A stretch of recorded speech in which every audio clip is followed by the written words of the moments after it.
Jaga keluarga, cegahlah corona. Program vaksinasi selamatkan kita semua. Ayo Indonesia, kita bersama-sama ikut vaksinasi, sembuhkan negeri ini. Bangkit bersama, sehatkan Nusantara. Ayo, ayo, ayo vaksin bersama-sama. Ayo, ayo, bersama kita lawan corona. Ayo, ayo, ayo vaksin bersama-sama.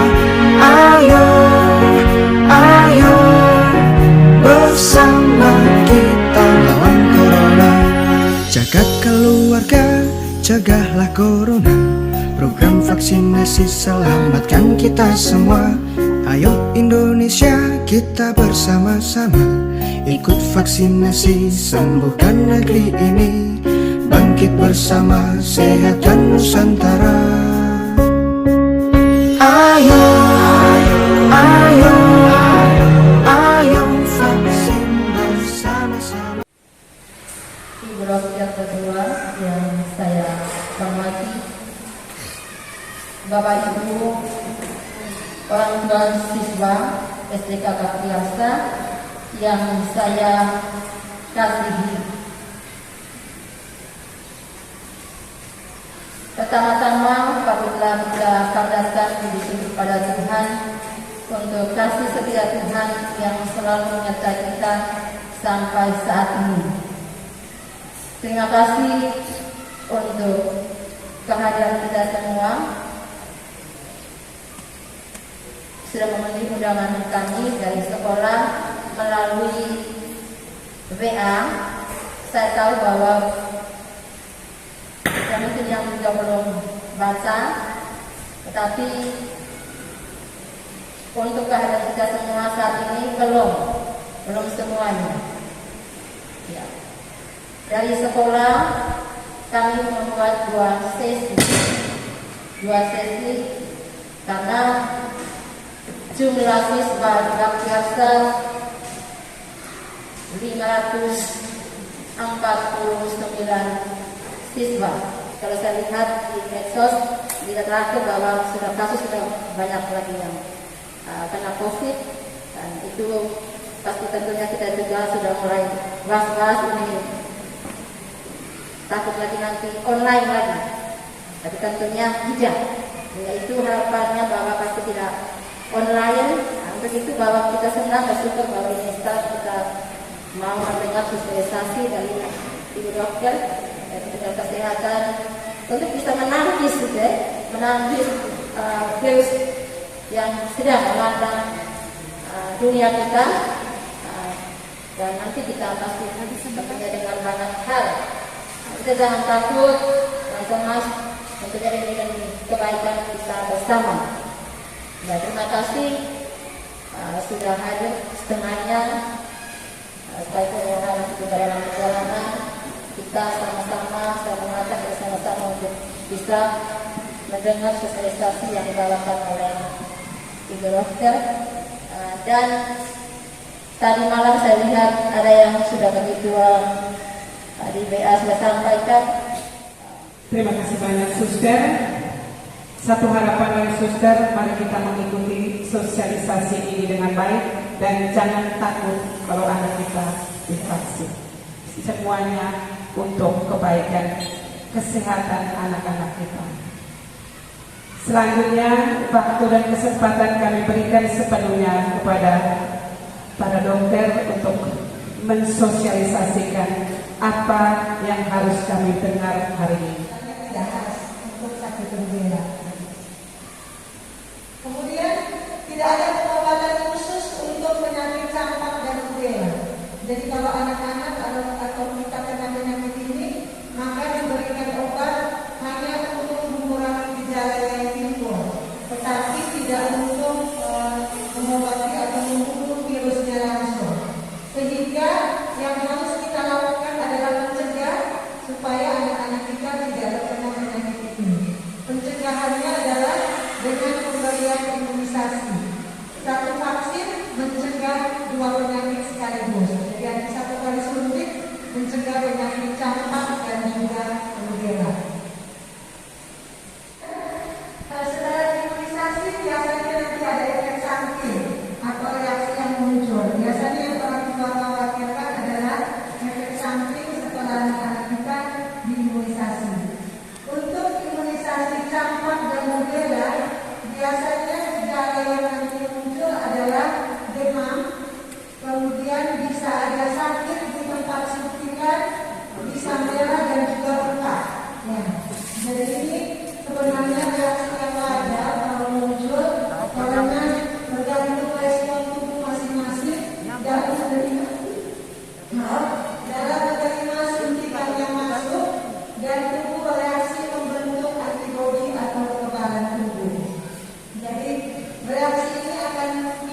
Imunisasi ini untuk mencegah penyakit difteri.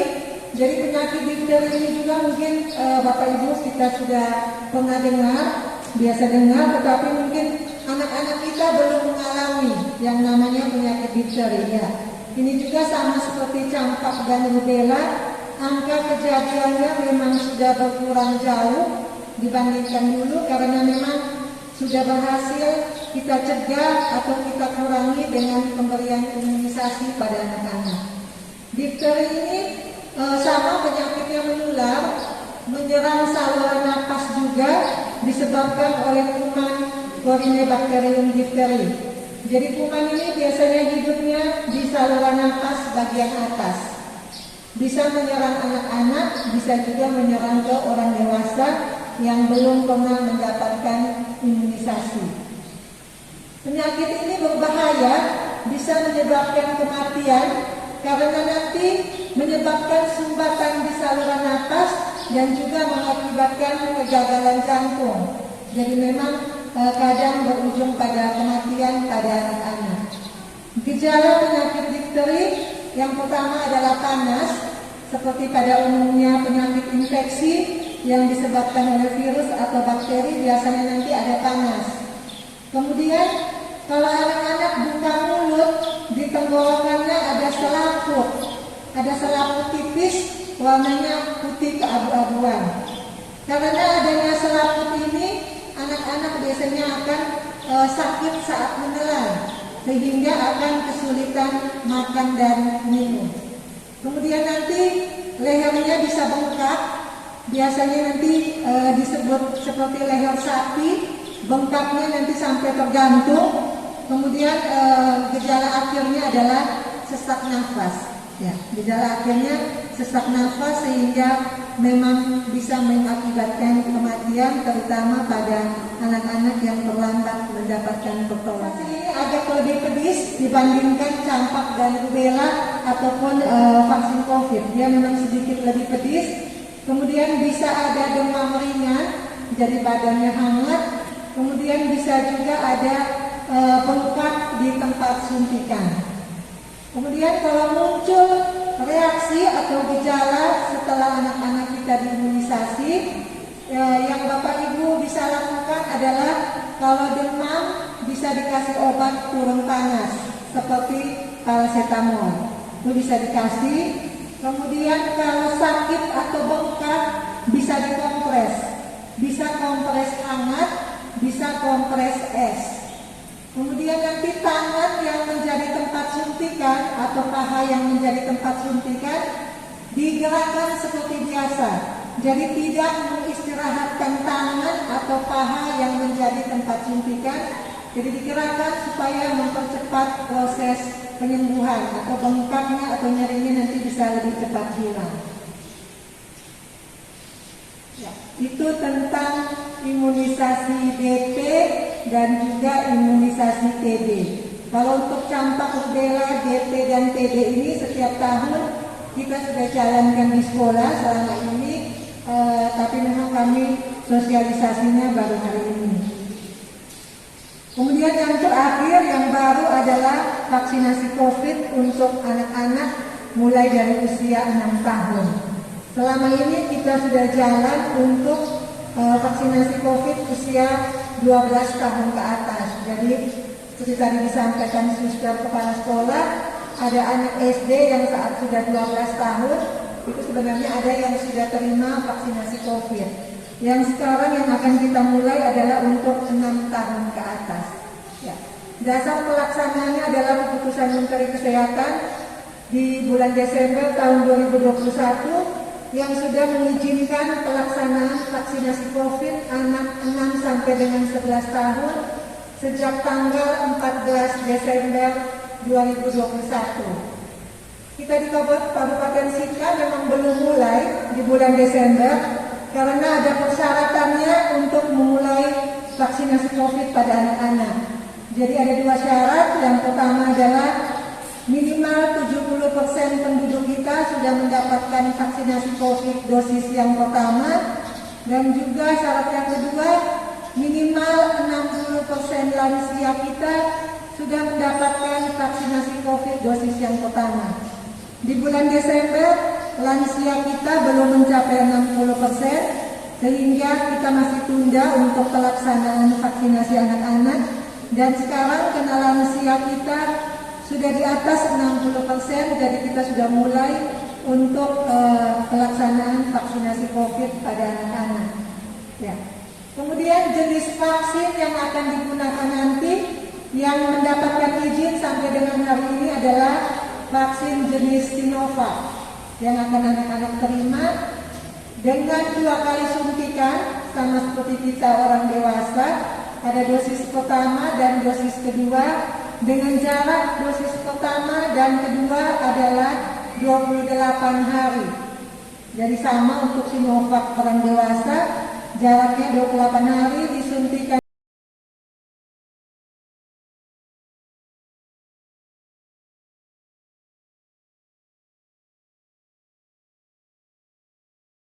Anak kita disuntik, anak-anak akan melewati proses screening bersama dengan dokter atau petugas kesehatan.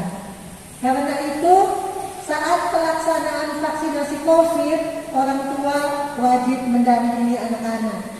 Karena nanti ada 9 pertanyaan yang akan ditanyakan, terutama mengenai riwayat penyakit dan juga obat-obatan yang mungkin sementara dikonsumsi oleh anak-anak kita. Ya, karena ini juga vaksin baru, kemudian ada proses tanya jawab yang agak banyak pertanyaannya, sehingga Bapak Ibu harus mendampingi anaknya masing-masing. Untuk pelaksanaan vaksin COVID ini nanti dilaksanakan di puskesmas, tidak dibuat di sekolah. Kalau untuk campak rubella DPTD kita tetap laksanakan di sekolah, tetapi untuk vaksinasi COVID nanti kami laksanakan di puskesmas karena kami tenaga dokternya terbatas, kita tidak bisa keluar ke semua sekolah, sehingga nanti kami akan jadwalkan, kami kirim jadwalnya ke sekolah, nanti sekolah akan melanjutkan ke Bapak Ibu. Kemudian vaksinasi COVID ini menjadi penting untuk anak-anak karena resiko penularan penyakit COVID itu sama untuk semua kelompok umur. Jadi antara anak-anak, orang dewasa, lansia, semua punya resiko yang sama untuk tertular penyakit COVID-19.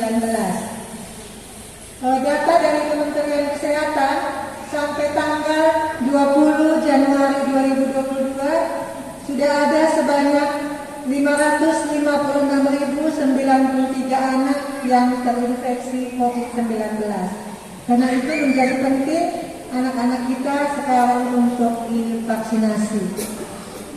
Tujuan vaksinasi COVID pada anak-anak yang pertama adalah untuk mencegah sakit yang berat dan kematian akibat penyakit COVID-19.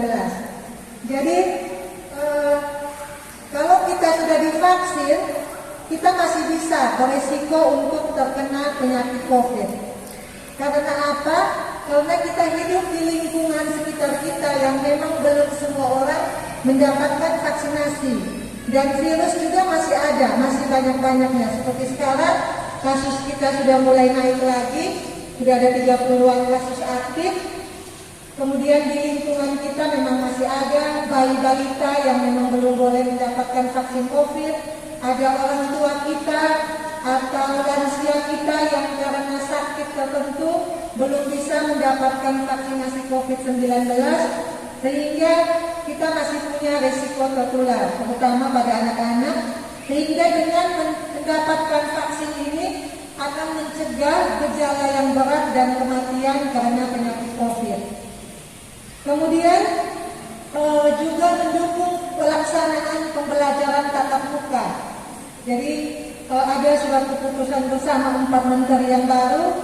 Salah satu syarat dilaksanakan pembelajaran tatap muka seperti sekarang adalah jumlah guru dan peserta didik yang sudah divaksinasi. Ya. Kemudian juga untuk mengurangi resiko penularan penyakit COVID baik di sekolah maupun di lingkungan keluarga, dan tujuan akhirnya adalah untuk mempercepat tercapainya kekebalan kelompok. Ya, jadi sekarang kita memang lagi gencar, lagi aktif melaksanakan kegiatan vaksinasi pada semua kelompok umur yang sudah mendapatkan persetujuan. Tujuannya adalah untuk membentuk yang namanya kekebalan kelompok. Kekebalan kelompok ini artinya minimal 70-80% dari seluruh penduduk kita sudah mendapatkan vaksinasi dosis lengkap. Nah, jadi harus dosis lengkap dulu baru bisa terbentuk yang namanya kekebalan kelompok.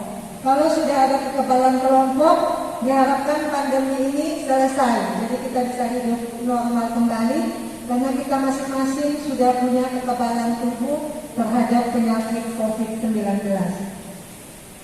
Hal-hal yang bisa terjadi atau reaksi yang bisa timbul setelah anak-anak kita mendapatkan vaksinasi COVID adalah seperti demam, menggigil, kemudian sakit kepala, bisa ada bual muntah, bisa sakit di tempat suntikan, bisa sakit seluruh badan atau sakit persendian.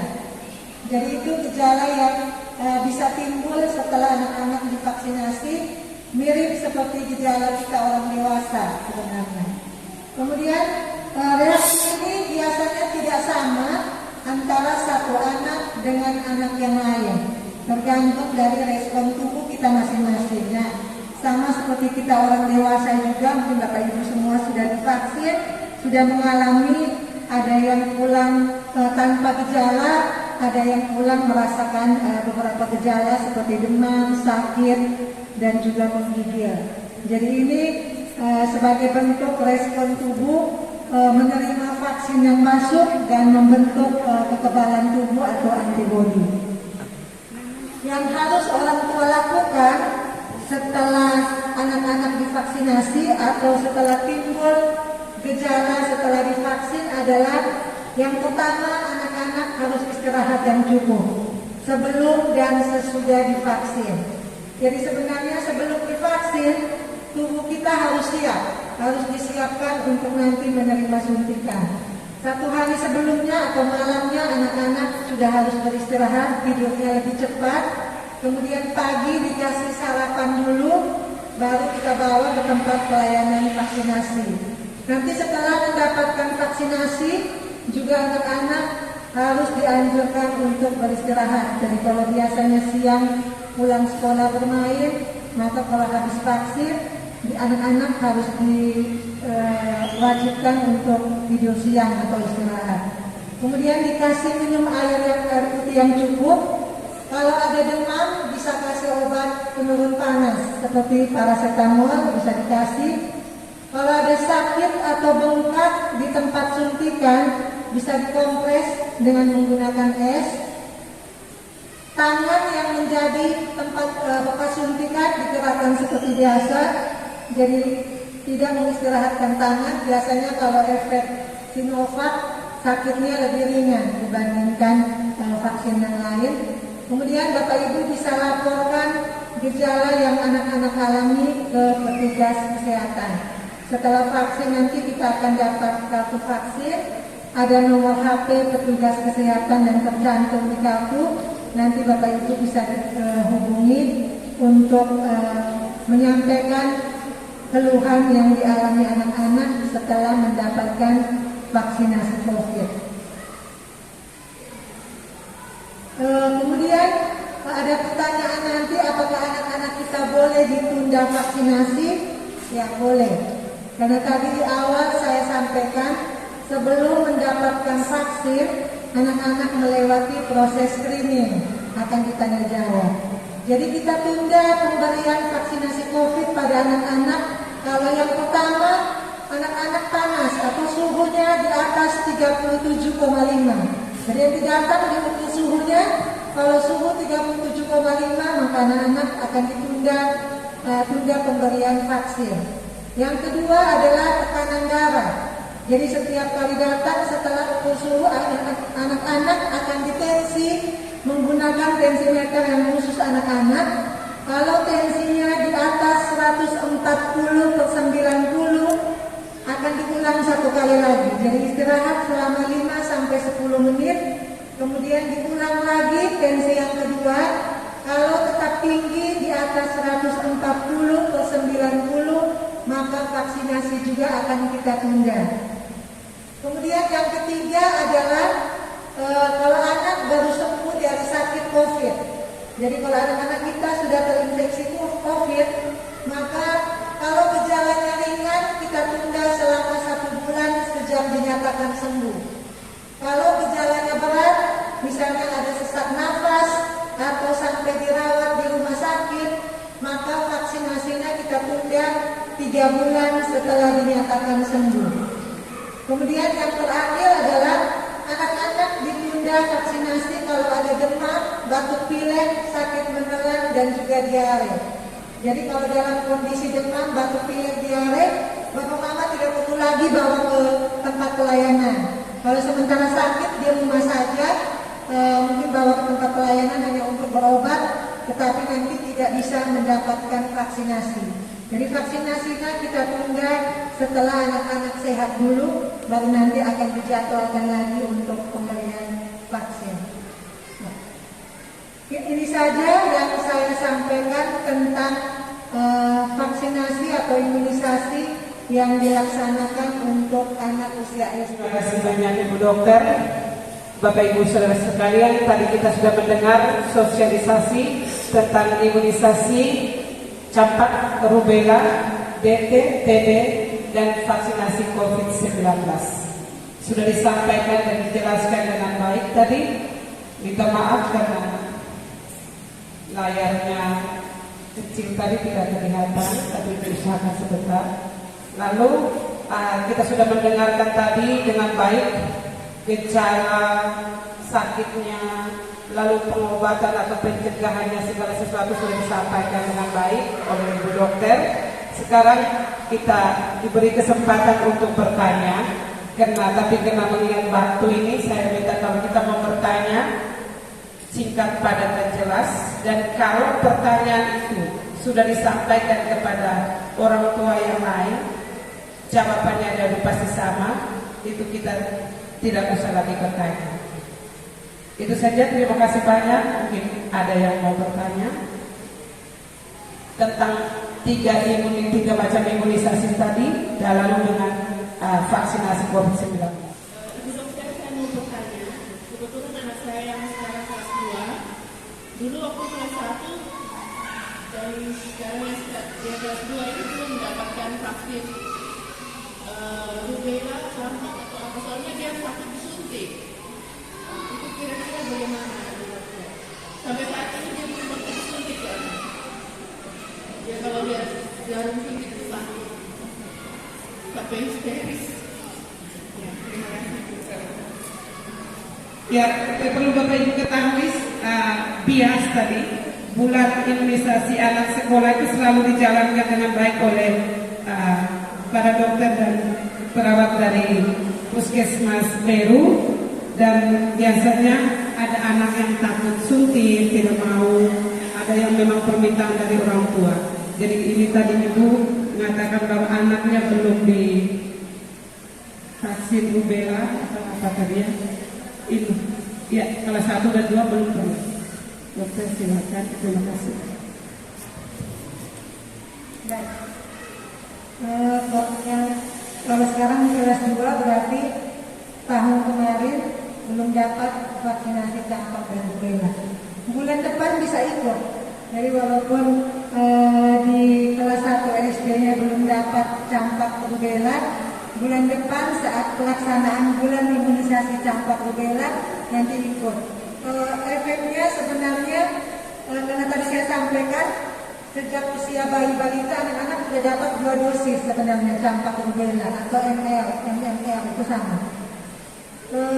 Kadar antibodi atau kekebalan tubuhnya biasanya akan turun memasuki usia 6 tahun. Jadi kalau tidak diulang lagi, sekarang sudah di kelas 2, pasti antibodinya sudah makin berkurang dan beresiko terkena penyakit campak rubella kalau virusnya pas ada, kebetulan ada di sekitar kita. Jadi kita tidak tahu memang di lingkungan kita ada anak-anak yang memang sejak usia balita belum pernah mendapat vaksinasi ini atau belum pernah mendapatkan imunisasi campak rubella.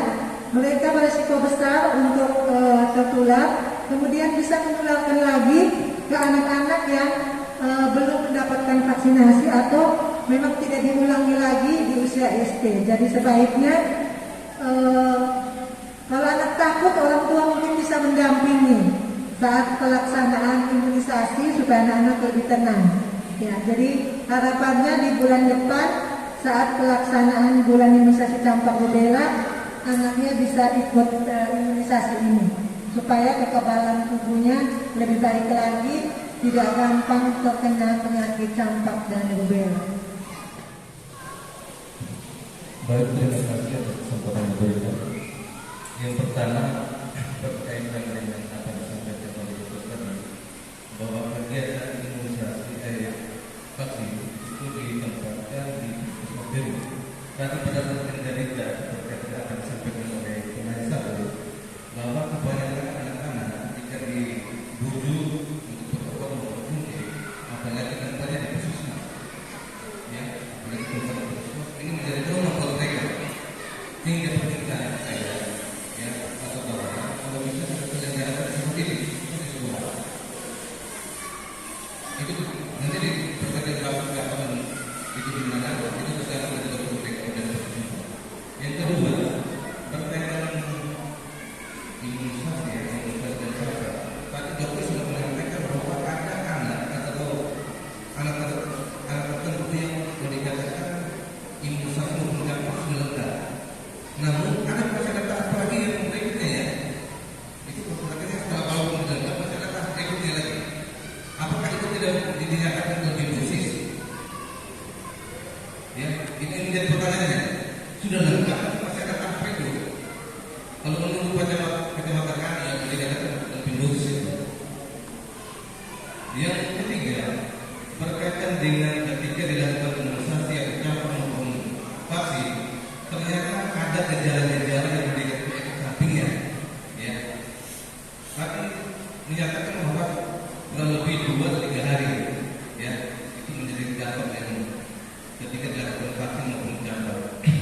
Namun pertanyaannya, ketika apabila melebihi dari target yang dikatakan tadi bahwa 2-3 hari, ya, melebihi dari 2-3 hari, ini menjadi tanggung jawab siapa?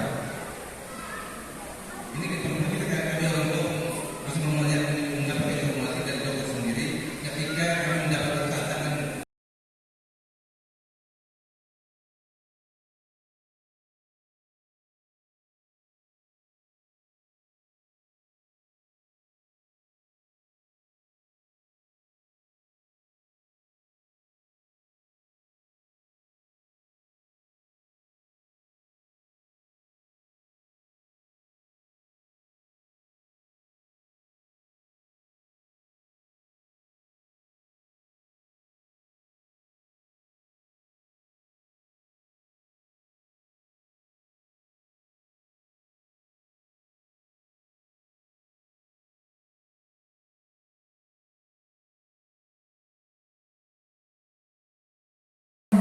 Bisa nanti alternatifnya adalah kita bisa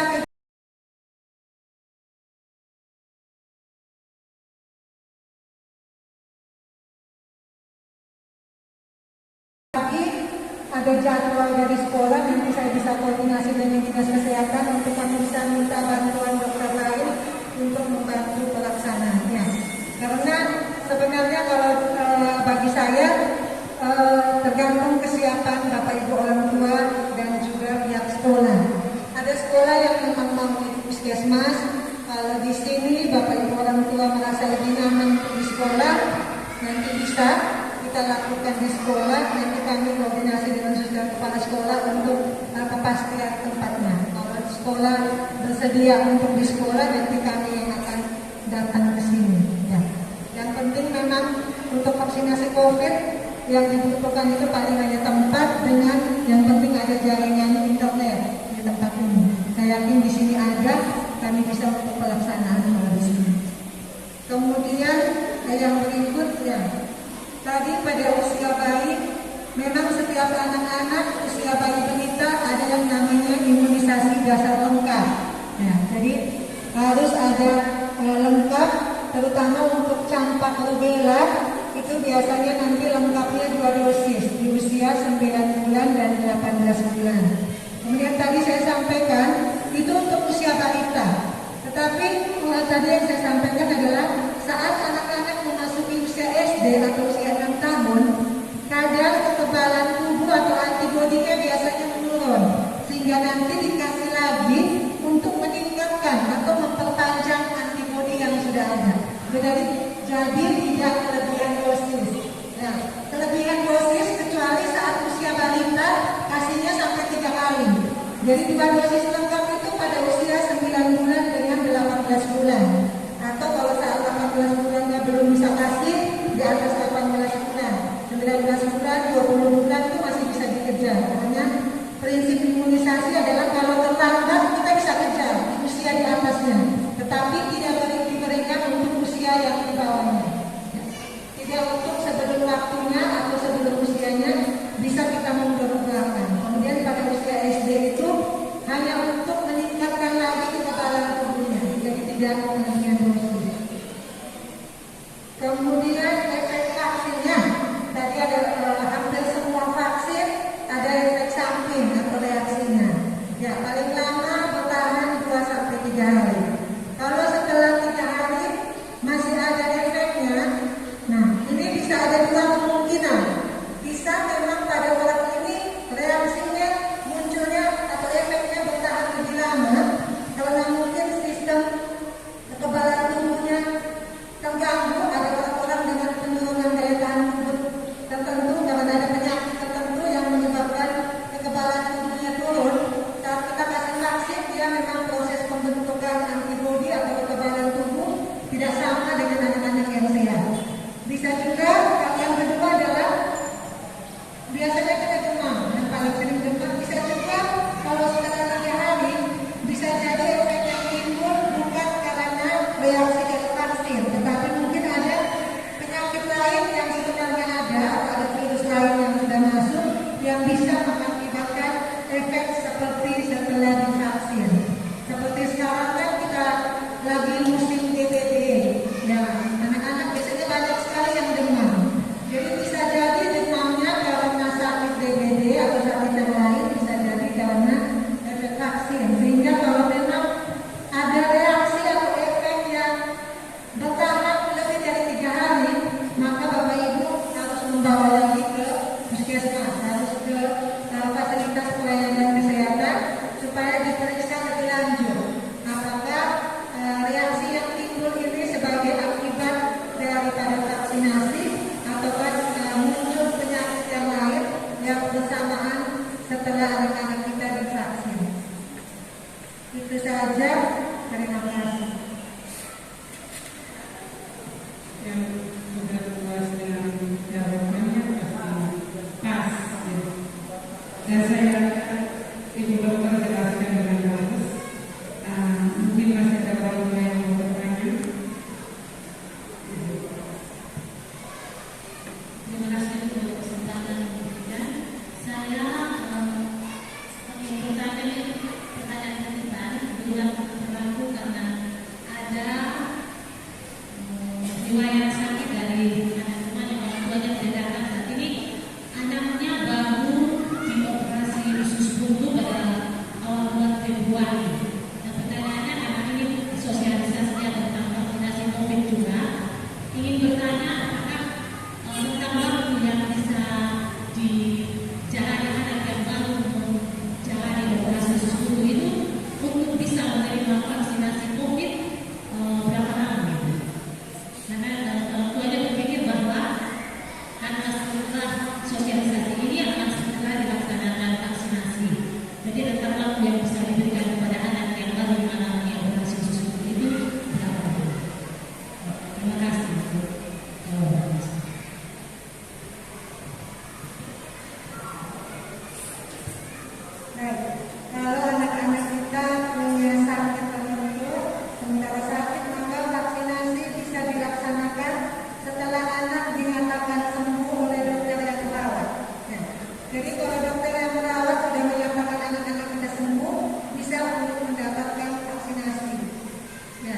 Jadi ini juga sebenarnya berlaku untuk anak-anak yang punya riwayat sakit tertentu atau sakit bawaan.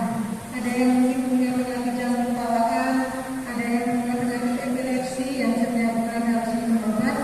Alangkah baiknya Bapak Ibu bisa menyampaikan terlebih dahulu kepada dokter yang merawat, meminta izin apakah anaknya bisa mendapatkan imunisasi atau tidak. Karena tentu yang tahu untuk anak-anak yang punya kondisi penyakit tertentu, yang tahu kondisi anak adalah dokter yang merawat. Sehingga memang butuh persetujuan dari dokter yang merawat apakah Bapak Ibu anaknya sudah bisa mendapatkan vaksinasi atau belum. Ya.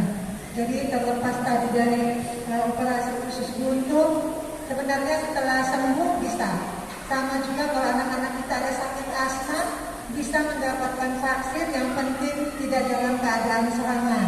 Jadi tidak sesak, tidak ada batuk pilek, itu bisa divaksin. Selama kondisi anak sehat boleh. Itu saja, terima kasih. Terima kasih Bu Dokter. Mungkin ada pertanyaan dari teman-teman.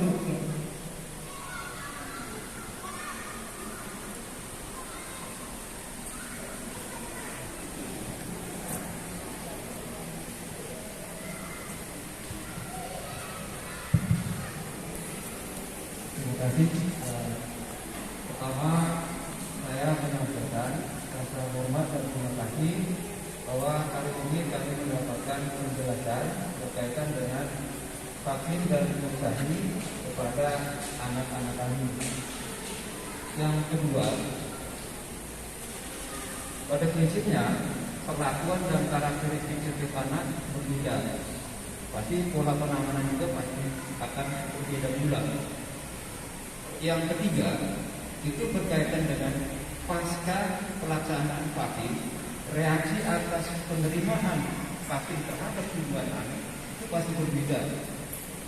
Hal ini juga berlaku kepada kita orang dewasa ketika selesai vaksin, baik itu Sinovac maupun Moderna, kita kadang-kadang demam. Dan itu pasti kita disarankan untuk minum paraset untuk menurunkan suhu tubuh. Apakah kondisi ini juga berlaku sama kepada anak pasca dilakukan vaksin tersebut? Kita kembali kepada karakteristik dan perlakuan dan juga kondisi daya tahan tubuh anak. Kenapa?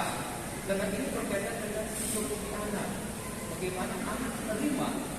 Kadang-kadang ketika dia melihat sesuatu yang berbeda dari dia dapatkan oleh tuanya, itu akan berdampak kepada psikologi anak. Dia akan tolak dia, meskipun kondisinya fit.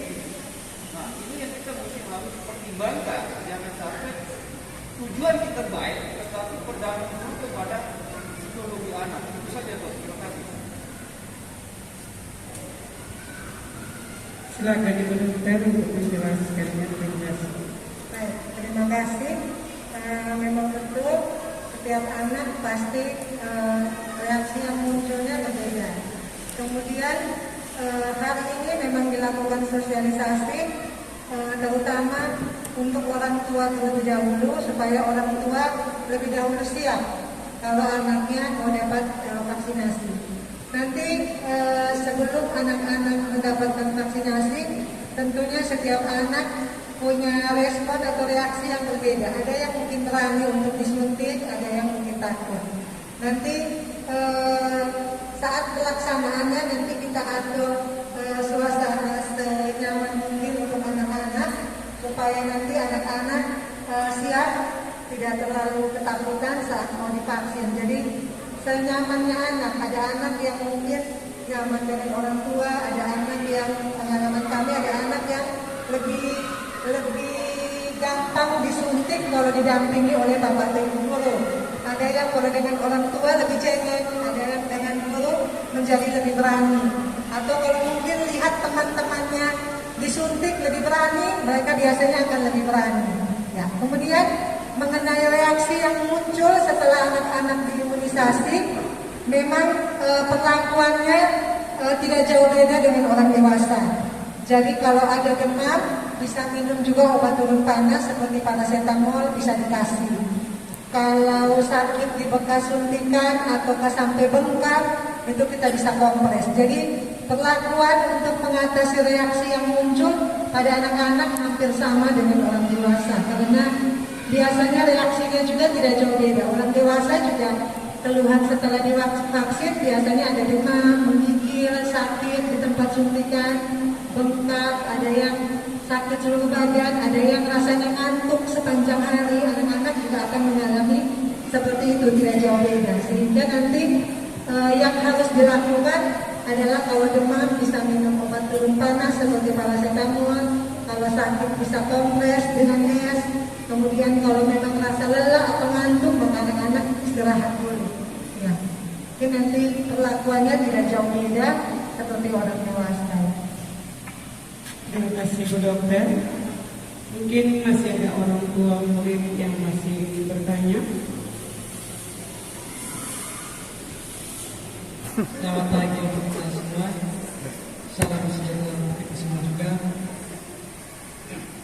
Mungkin pertanyaan saya simpel saja barangkali. Mungkin sebelum vaksin atau imunisasi, hal-hal apa saja yang perlu dipersiapkan untuk meminimalisir efek? Itu yang pertama. Cukup itu saja dulu ya. Terima kasih. Baik, terima kasih. Tadi saya sudah sampaikan untuk meminimalisir efek samping yang bisa muncul setelah diimunisasi adalah yang pertama, anak-anak perlu dipersiapkan kondisi tubuhnya dengan baik. Jadi kalau sudah ada jadwal pelaksanaan vaksin, 1 hari sebelumnya anak-anak harus istirahat yang cukup. Kalau mungkin malam biasanya tidurnya agak malam, masih nonton TV, atau ada anak yang terlalu rajin belajar sampai jam 10 malam, bisa diminta tidurnya lebih cepat. Kemudian paginya dikasih sarapan dulu sebelum mendapatkan imunisasi atau vaksinasi. Nanti setelah vaksinasi juga sama, anak-anak istirahat, dikasih minum air putih yang cukup, dikasih makan yang teratur untuk meminimalisir efek samping yang nantinya timbul. Ya. Jadi sebenarnya sama seperti kita orang dewasa, saat akan menerima vaksin, tubuh kita sebenarnya harus siap, jadi harus fit. Kalau dalam kondisi sakit kita kecapean, maka reaksi yang muncul biasanya lebih banyak. Jadi anak-anak disiapkan saja kondisi tubuhnya dengan makan minum dan istirahat yang cukup saja. Tidak ada tantangan setelah divaksinasi ya. Jadi setelah vaksinasi makan minum seperti biasa. Ya, saya rasa sudah jelas ya. Ada beberapa pertanyaan yang juga sama. Ya, antara cara pencegahan terus apa segala macam. Karena ini waktu sudah menuju 10.38, jam 11 lagi. Sosialisasi yang sama untuk kelas besar, kelas 456. Jadi mungkin kita tutup sesi tanya jawab, atau mungkin masih ada yang bertanya beda dari semua yang lain. Sudah pas ya? Sudah pas. Kalau sudah begitu saya putuskan untuk kita tutup